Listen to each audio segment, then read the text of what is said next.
Hello students. तो last class में हमने सोल्यूशन ख़त्म कर दिया था और अब हम आज कुछ सवाल बनाएंगे। आपके मॉड्यूल से ही मैं कुछ सवाल बनवा रहा हूँ। जो सवाल मुझे अच्छे लगे हैं वो सब सवाल मैं कुछ बनवा रहा हूँ। तो देखिए क्या क्या है। आप आगे अपने मॉड्यूल को बनाएं, उनमें कोई डाउट होता है तो मुझसे फिर कॉन्टैक्ट करें आप। तो देखिए आपका ये एक सवाल है, कह रहा है क्या, calculate the molarity of pure water. Density दिया है, so molarity of pure water, density देके रखा है कितना, 1 ग्राम पर लीटर। एक्चुअली ये ग्राम पर लीटर इनका गड़बड़ हुआ है, 1 ग्राम पर ml होता है। वाटर की डेंसिटी 1 ग्राम पर ml होती है। क्वेश्चन में आपके 1 ग्राम पर लीटर लिखा है, लेकिन ये ऐसा होता नहीं है, 1 ग्राम पर ml होता है। अब देखिए अगर आपने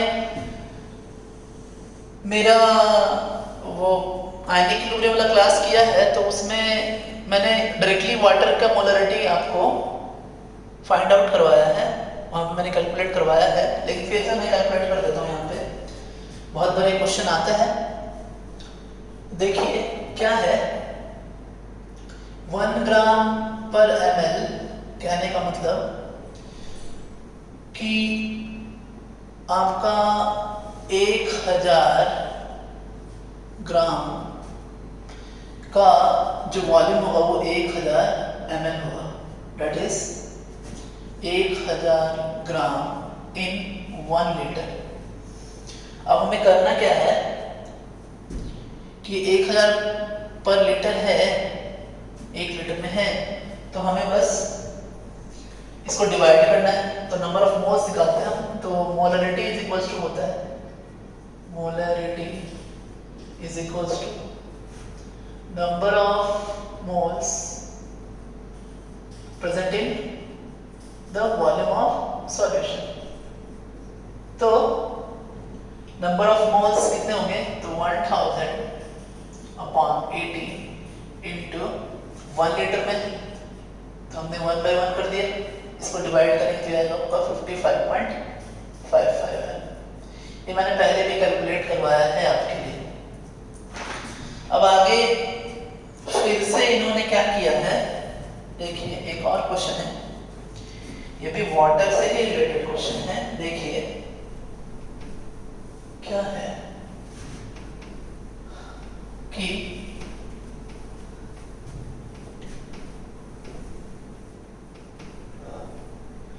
ये क्वेश्चन कह रहा है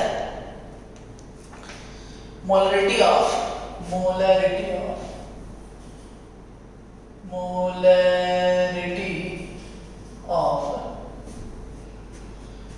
720 ग्राम ऑफ प्योर वाटर। अभी 720 ग्राम हो या 1000 ग्राम हो, आपका मोलरिटी तो चेंज होगा नहीं। मोलरिटी जो है सिर्फ और सिर्फ थोड़ा टेम्परेचर पे डिपेंड कर सकता है, क्योंकि टेम्परेचर पे डिपेंड करेगा वॉल्यूम। तो वॉल्यूम चेंज होगा तो मोलरिटी भी चेंज हो जाएगी। तो यहाँ क्या है आपका कि अब हमने इसका यहाँ पे इसका डेंसिटी माना, डेंसिटी इज इक्वल्स टू 1 ग्राम पर ml। अब हम क्या करने वाले हैं, मोलरिटी ऑफ वाटर निकाला हमने। क्या करेंगे, नंबर ऑफ मोल्स निकालते हैं। तो नंबर ऑफ मोल्स 720 बाई 18। अच्छा, तो जब डेंसिटी 1 ग्राम पर ml है तो 720 ग्राम ऑफ वाटर के लिए उसका जो वॉल्यूम होगा वो भी 720 ml होगा। इसको लीटर में कन्वर्ट करें तो कितना आएगा, 0.72 लीटर। अब देखो हमने उस वॉल्यूम से इसे डिवाइड कर दिया। डिवाइड करने के बाद ये फिर से आपका कितना आएगा, 55.55 ही आएगा आंसर आपका। तो ये हमने देखा कि किस तरीके से ये आपका हो रहा है। ये फिर से आपका वही आने वाला है। आगे देखते हैं, नेक्स्ट देखते हैं, नेक्स्ट सवाल बनाते हैं। मोलरिटी चेंज होगा नहीं, जो है वही रहेगा।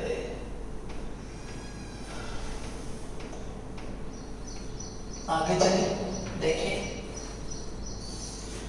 फिर कह रहा है, एक क्वेश्चन है, what is the normality of H3PO4?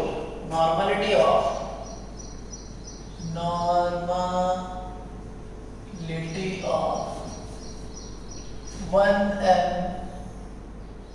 H3PO4 solution. अभी मैंने आपको बताया है कि normality is equals to n factor into molarity. ये मैंने आपको पहले बताया। n फैक्टर एसिड केस में क्या होता है? n फैक्टर वो होता है आपका बेसिसिटी। क्या होता है? बेसिसिटी। तो जो बेसिसिटी है, वो बेसिसिटी है, इसका निकालते हैं। बेसिसिटी देखिए, मैंने आपको इसका स्ट्रक्चर ही बताया है। जितने रिप्लेसेबल H होंगे उतनी ही उसकी बेसिसिटी होगी। तो इसके रिप्लेसेबल H कितने हैं? 3 हैं, 1, 2 और 3 H3PO4 के। तो बेसिसिटी 3 हो गई। तो अब हम क्या करने वाले हैं, आइए कि हम फॉर्मूला यूज करेंगे। तो normality is equal to 3 into 1 that is 3n। तो ये रहा आपका। आगे उसी तरह एक और क्वेश्चन है, कह रहा है कि नॉर्मलिटी ऑफ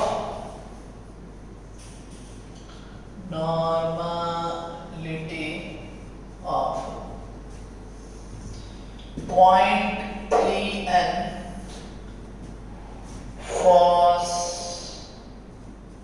फॉस्फोरस एसिड। अब अगर ये तो बहुत सिंपल सवाल है, लेकिन अगर आपको फास्फोरस एसिड नहीं मालूम तो फिर ये सवाल बनेगा नहीं। ये जो है आपका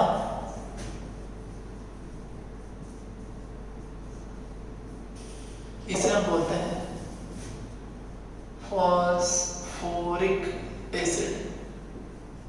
फॉर्मूला H3PO4 और ये वाला जो है आपका, इसको बोलते हैं फॉस्फोरस एसिड। Formula H3PO3। ये फॉस्फोरस एसिड बोल रहा है, ये वाला है ये। और इसमें जो रिप्लेसेबल H है वो 2 H है रिप्लेसेबल। तो 2 है, तो इसका जो नॉर्मलिटी आएगा वो नॉर्मलिटी आएगा molarity into n factor, that is point कितना है 3।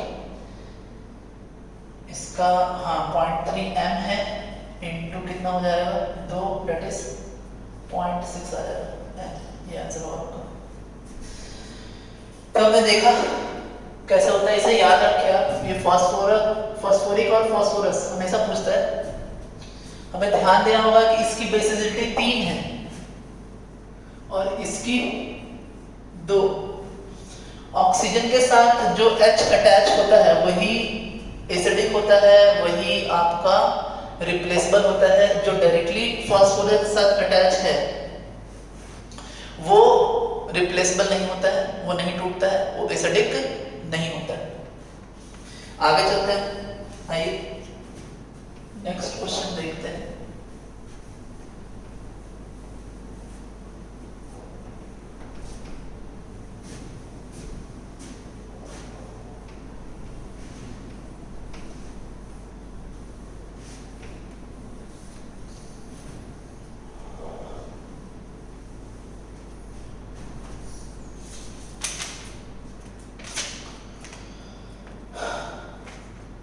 कह रहा है ये क्वेश्चन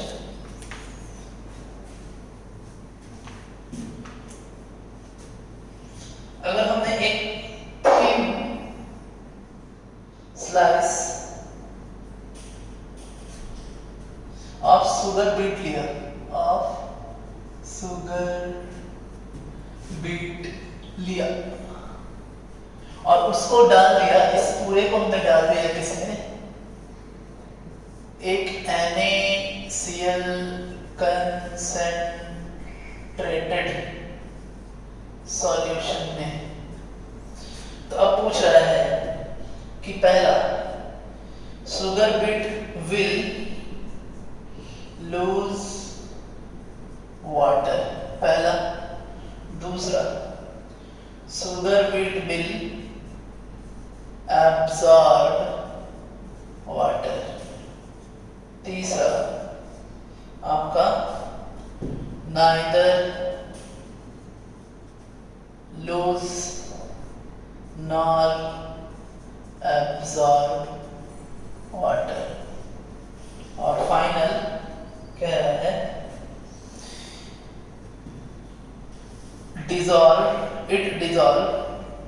dissolves in solution। अब देखिए सुगर बीट, अभी देखिए कंसेंट्रेटेड, जैसे मान लीजिए कि ये हमारा सॉल्यूशन है, इस सॉल्यूशन में हमने क्या किया है, ये कंसेंट्रेटेड सॉल्यूशन ऑफ NaCl है, ठीक है। इसके अंदर मैं सुगर बीट डाल दिया, ये डाल दिया।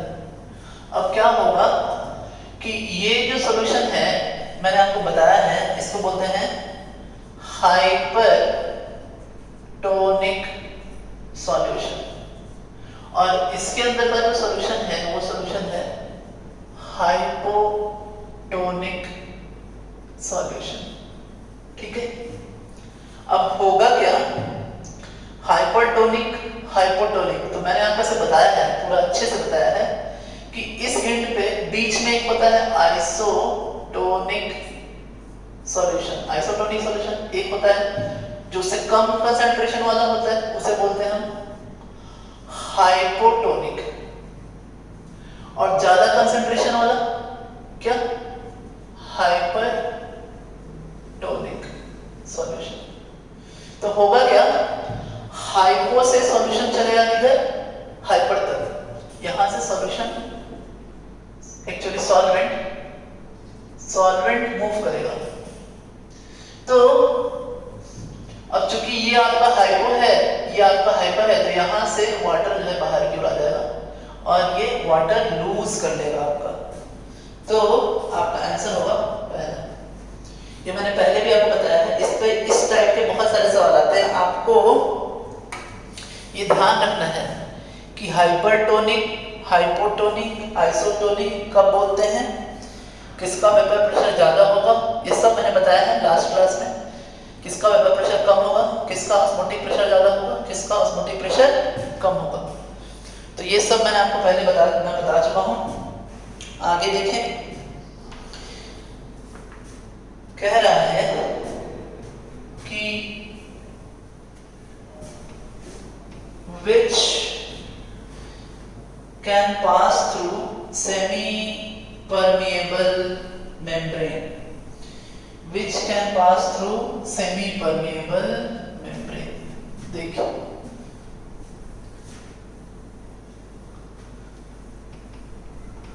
आइए देखते हैं कौन सेमी-परमेबल मेम्ब्रेन से पास कर सकता है। सो pass through SPM, है ना। अब पहला है मॉलिक्यूल ऑफ क्या, सॉल्वेंट। दूसरा है मॉलिक्यूल ऑफ सॉल्यूट।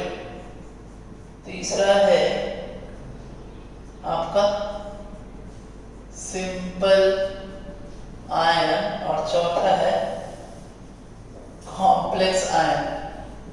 तो आपको बताया है मैंने, एक्चुअली जब कहीं भी ये बहुत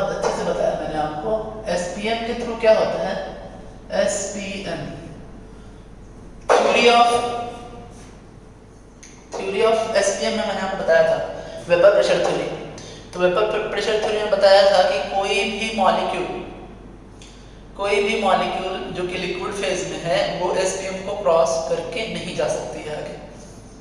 तो जब वो एसपीएम को क्रॉस करके आगे नहीं जा सकती है तो होगा क्या कि जब उससे वेपर प्रेशर बनेंगे, जब वेपर बनेगा तो वो वेपर एसपीएम के थ्रू क्रॉस कर सकता है। और जो सॉल्वेंट हम यूज करते हैं वो सॉल्वेंट नॉन वोलेटाइल होता है, सॉल्वेंट होता है वोलेटाइल, तो इसलिए सॉल्वेंट जो है वो मूव कर सकता है। तो मॉलिक्यूल ऑफ सॉल्वेंट ही जो है वो पास करता है एसपीएम से। कैसे?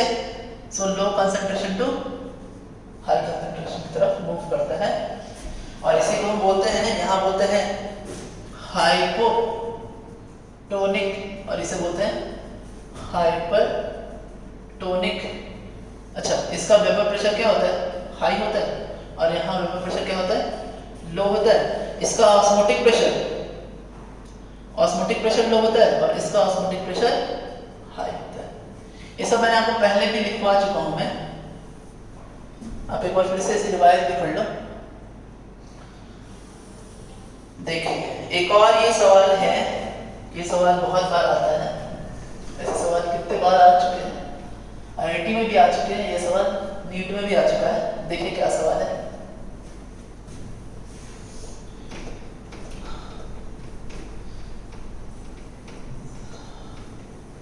कह रहा है सवाल कि the want of factor for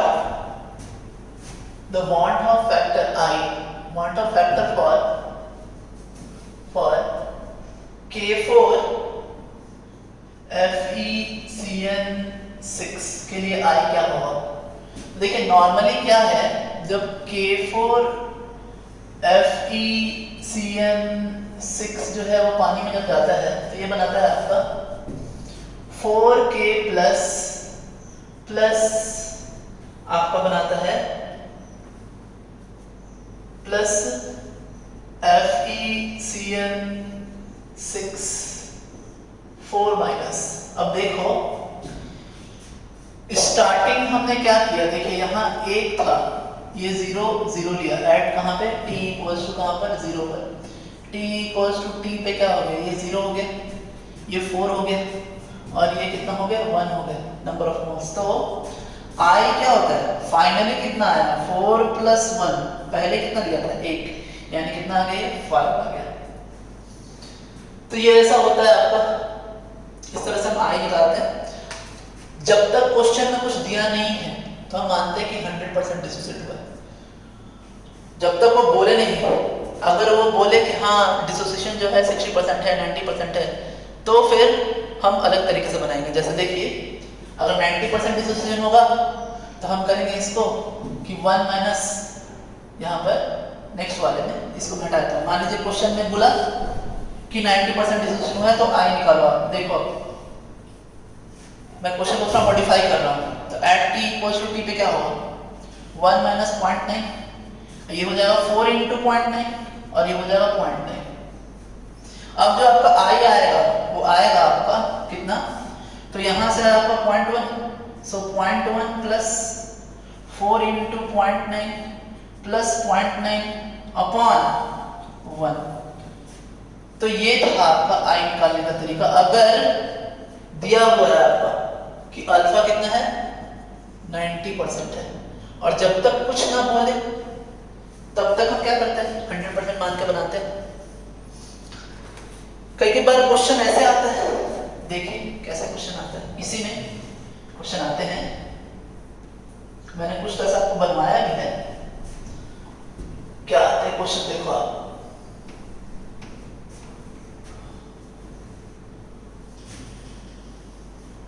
जैसे क्वेश्चन ने क्या किया, देखो यहाँ पे आपको ऐसा कुछ लिया है, आपको लिया है K3FeCN6 ऐसा लिया है, ये एक ले लिया, फिर आपका ले लिया Al2SO4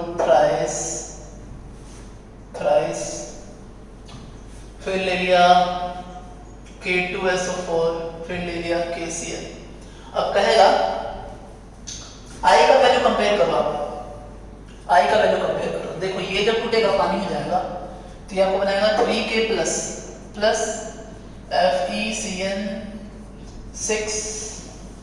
3 माइनस, ये टूटेगा तो ये आपको बनाएगा 2Al3 प्लस 3SO4 2 माइनस, ये टूटेगा तो बनाएगा 2K प्लस SO4 2 माइनस, और ये टूटेगा तो K प्लस Cl माइनस। अब देखिए यहाँ जो टोटल आई आपके आने वाले हैं, आई का वैल्यू अगर मैं लिखूं तो सारा ऐड करिए, 3 और 1 4, यहाँ 2 प्लस 3 कितने 5, यहाँ पे कितना 3 और यहाँ पे कितने 2। अब आप खुद कंपेयर कर सकते हैं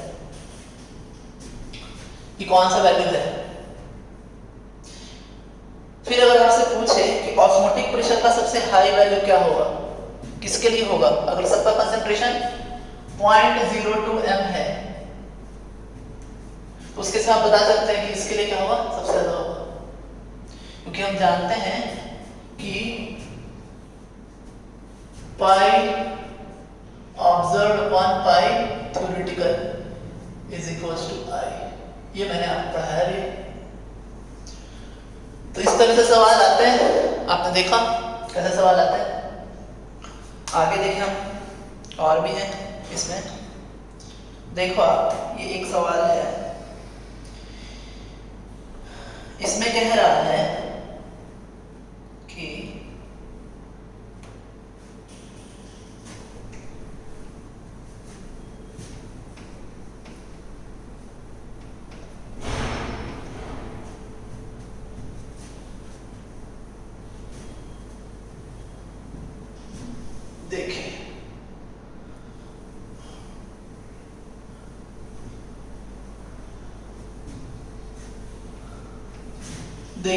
देखिए क्या बात है यहाँ है 1 mole of non volatile solute is added in 2 moles of water. तो कह रहा है कि non volatile solute number of moles दिख रखा है 1 मोल, ठीक है ना। अब कह रहा है और उसको वाटर में मिक्स किया, वाटर का क्या लिया, वाटर का 2 मोल्स लिया, सो 2 मोल्स ऑफ वाटर, हाँ ऑफ वाटर। अब कह रहा है कि the vapour pressure of the solution relative to that of water is,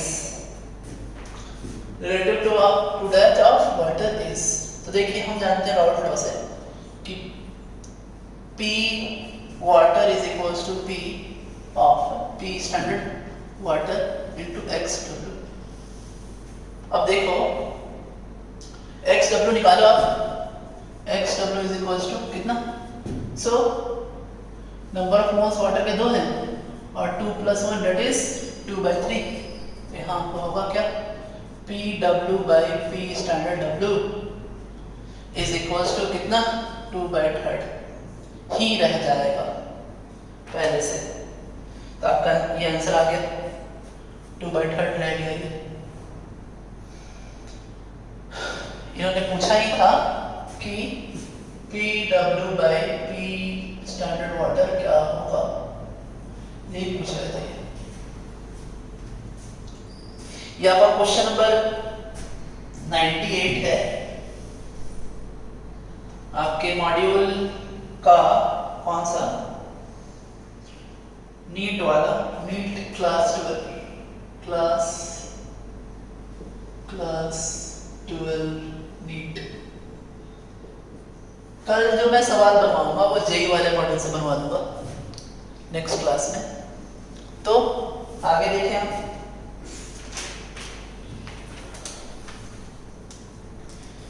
कह रहा है कि इनमें से कौन सा आइडियल सॉल्यूशन नहीं बना सकता है, आइडियल सॉल्यूशन नहीं बना सकता। ये सवाल बहुत बार आता है, बहुत बार आया भी है, नीट में भी आया है, जेई में भी आया है।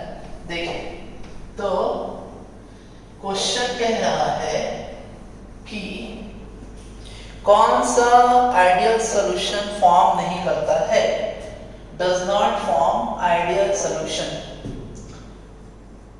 does not form ideal solution। देखिए तो कह रहा है पहला ऑप्शन देखो C6H6 एंड C6H5CH3, दूसरा C2H5Cl एंड C6H5OH, तीसरा जो है आपका C6H5Cl एंड C6H5Br, और 4 नंबर है C2H5Br और C2H5I एंड ये दोनों है। अब देखिए इसको समझें कैसे। आइडियल सॉल्यूशन नहीं फॉर्म करता है। आइडियल सॉल्यूशन वो फॉर्म करते हैं जिनके लिए, पहले आइडियल सॉल्यूशन कौन फॉर्म करते हैं वो समझते हैं। आइडियल सॉल्यूशन वो फॉर्म करते हैं जिनके लिए क्या होता है कि interaction between like particles and unlike particles are the same। तो यानी लाइक पार्टिकल में जो फोर्सेस होंगे वो और अनलाइक पार्टिकल में जो फोर्सेस होंगे वो दोनों क्या होना चाहिए, सेम होने चाहिए। जैसा मान लो कि मैंने एक सॉल्यूशन लिया है उसमें A और B, तो AA का इंटरेक्शन और BB का इंटरेक्शन वो बराबर होना चाहिए किसके, AB के इंटरेक्शन से। इसको बनाएंगे कैसे सवाल को, तो हम फाइंड आउट करेंगे कि किन में कौन सा फोर्सेस है। इसमें वन टू वन फोर्स है, weak one two one forces, इसमें भी weak one two one forces है। तो इनके बीच का जो इंटरेक्शन है वो भी वन टू वन है। इनके लाइक पार्टिकल्स मतलब जो टॉलिन है, टॉलिन के बीच का भी जो फोर्सेस है वन टू वन फोर्स है, और इन दोनों में भी जो वर्क करेगा वो क्या करेगा, वन टू वन ही वर्क करेगा। तो इसलिए ये आइडियल हो जाएगा आपका। यहाँ पर जो फोर्स है वो है dipole dipole interaction, dipole interaction, और यहाँ पर जो फोर्स है वो क्या है, हाइड्रोजन बॉन्डिंग। अब दोनों डिफरेंट है और यहाँ हाइड्रोजन बॉन्डिंग होने की वजह से डाइपोल डाइपोल इंटरेक्शन मतलब होने की वजह से अब इंटरेक्शन जो है डिफरेंट है। तो ये आइडियल सॉल्यूशन फॉर्म नहीं करेगा। आंसर आपका ये होगा। इन दोनों को भी बात कर ले तो डाइपोल डाइपोल इंटरेक्शन, ये भी डाइपोल डाइपोल इंटरेक्शन, दोनों में डाइपोल डाइपोल इंटरेक्शन है। ये दोनों भी जब इंटरेक्ट होंगे तो वहां पे डाइपोल डाइपोल इंटरेक्शन होगा। तो ये भी आपका आइडियल बन जाएगा। यहाँ भी dipole dipole and dipole dipole, तो इसलिए आंसर आपका 2 हो जाएगा। तो इस तरीके से हम फाइंड आउट करते हैं कि कौन सा फोर्स है और फिर हम उसे बना देते हैं फोर्स आइडेंटिफाई करके। फिर कह रहे हैं एक क्वेश्चन है कि lowering of vapour pressure due to a solute in 1 molar aqueous solution. देखिए ये क्वेश्चन मैं लिख देता हूँ, छोटा सा क्वेश्चन है, मैं इसको लिख ही देता हूँ।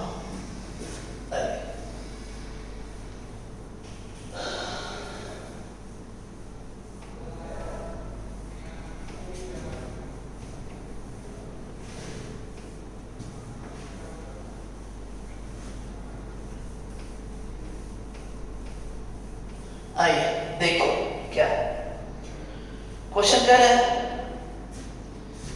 कि डेल्टा पी, इसको बोलते हैं lowering of vapour pressure, delta P या चेंज इन वेपर प्रेशर, जो भी आप बोले।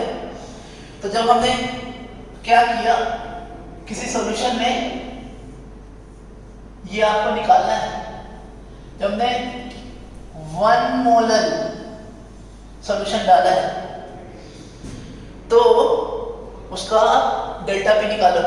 मतलब एक सॉल्यूशन लिया, उस सॉल्यूशन में हमने क्या किया, इस सॉल्यूशन को हमने प्रिपेयर किया 1 मोलर तक, 1 मोलर प्रिपेयर किया है, तो उसका डेल्टा पी निकालना है आपको। और ये सॉल्यूशन किसका है, वाटर का सॉल्यूशन है, वाटर। और वाटर का जो नॉर्मल वेपर प्रेशर होता है 180 पे वो कितना होता है?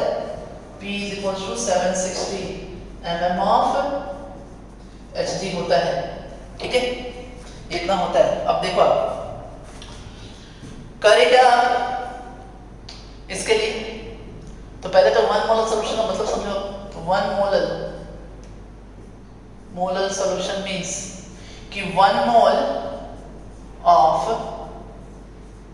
सॉल्यूट इन कितने में 1000 ग्राम ऑफ, और चूंकि यहाँ पे सॉल्वेंट आपका वाटर है तो इसलिए यहाँ क्या होगा? वाटर लिख देंगे। मोलर का मतलब ये होता है ना, देखो मोलैरिटी इज इक्वल्स टू क्या होता है बच्चे?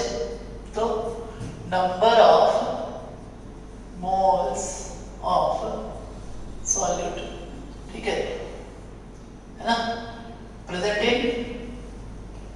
इन 1 kg ऑफ क्या? सॉल्वेंट, 1 kg ऑफ क्या? सॉल्वेंट। तो 1 kg मतलब 1000 ग्राम, ये हमने कर दिया। अब देखो हमें जो है बच्चे निकालना है कि डेल्टा पी निकालना अपने को। तो डेल्टा पी निकालना है तो करो क्या, इसका लोअरिंग ऑफ ले लो, लोअरिंग ऑफ क्या? Vapour pressure.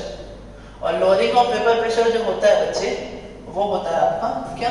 Mole fraction of solute. ये हमने पढ़ा है, ये हमने पहला क्वालिटेटिव प्रॉपर्टी हमारा, lowering in vapour pressure is equal to mole fraction of solute. यही हम यूज करेंगे अभी। देखो यहाँ पे यूज करते हैं, क्या आएगा, आइए देखिए क्या आएगा। तो ये आएगा आपका delta P upon P is equal to, देखो 1 मोल ऑफ सॉल्यूट, वाटर का जो आपका 1000 ग्राम के नंबर ऑफ मोल्स कितने आएंगे हमने निकाला है। 1000 के लिए क्या करो, 1000 बाई 18 कर दो, दैट इज कितना आएगा? 55.55। मोल फ्रैक्शन ऑफ सॉल्यूट निकालना है तो क्या करिए, 1 मोल अपॉन 56.55, और 56.55 ये आया कैसे? तो ये मोल फ्रैक्शन करना है ना, 1 plus 55.55, that is delta P by P is equals to 1 by 56.55। तो डेल्टा पी आपका आ जाएगा कितना? 1 by 56.55 into 760 mm of Hg। ये आ गया आपका आंसर, ये हुआ आपका आंसर। तो ये हमने निकाला कैसे होता है ये एक्चुअली, है ना, हमने देखा कैसे बना ये सवाल, अच्छा सवाल था ये। आगे देखें, नेक्स्ट क्वेश्चन बनाते हैं। आइए एक और सवाल बनाते हैं।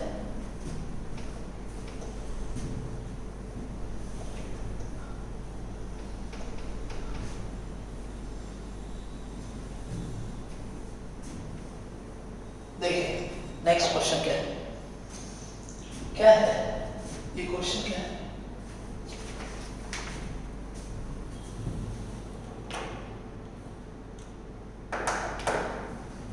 ये क्वेश्चन है, कह रहा है प्योर बेंजीन लिया है ना, और बेंजीन का इन्होंने टीबी दिया है। टीबी है आपका कितना? 5.45 डिग्री सेंटीग्रेड, ठीक है। और ये एक्चुअली टीबी नहीं, टीएफ दिया है, टीएफ दिया है, टीएफ स्टैंडर्ड है। और फिर टीएफ आपका है इसका 3.55। फिर कह रहा है कि हमने बेंजीन वाले सॉल्यूशन में, इसमें बेंजीन दिया है, इसमें हमने डाल दिया क्या? बेंजीन के साथ टेट्राक्लोरोइथेन। क्या डाला है? टेट्राक्लोरोइथेन हमने डाला है। अब टेट्राक्लोरोइथेन का कंसंट्रेशन है यहाँ पे 0.374 m मोलर, कह रहा है KF निकालो, KF निकालो आप इसका KF। अब देखो ये जो TF है, ये TF है आपका स्टैंडर्ड फ्रीजिंग पॉइंट, और जब हमने उसमें टेट्राक्लोरोइथेन इतना M पहुंचा दिया हमने सॉल्यूशन के अंदर ये डाल करके, तो उसका नेक्स्ट जो आपका फ्रीजिंग पॉइंट वो क्या हो गया, डिप्रेस होकर के पहुंच गया 3.55 पे। ये जो सवाल है, ये सवाल है डिप्रेशन इन फ्रीजिंग पॉइंट का। अब आप ये सवाल बनाइए, सवाल बनाइए, वीडियो पॉज करिए, सवाल बनाइए, फिर मैं आपको ये बताता हूं। तो देखिए सबसे पहले तो हमें क्या करेंगे, डेल्टा TF निकालेंगे। डेल्टा TF आपका आएगा 5.45 माइनस 3.55 दैट इज 1.9 आ गया आपका। अब हम फार्मूला यूज करेंगे डिप्रेशन वाला, delta TF is equals to KF into आपका M।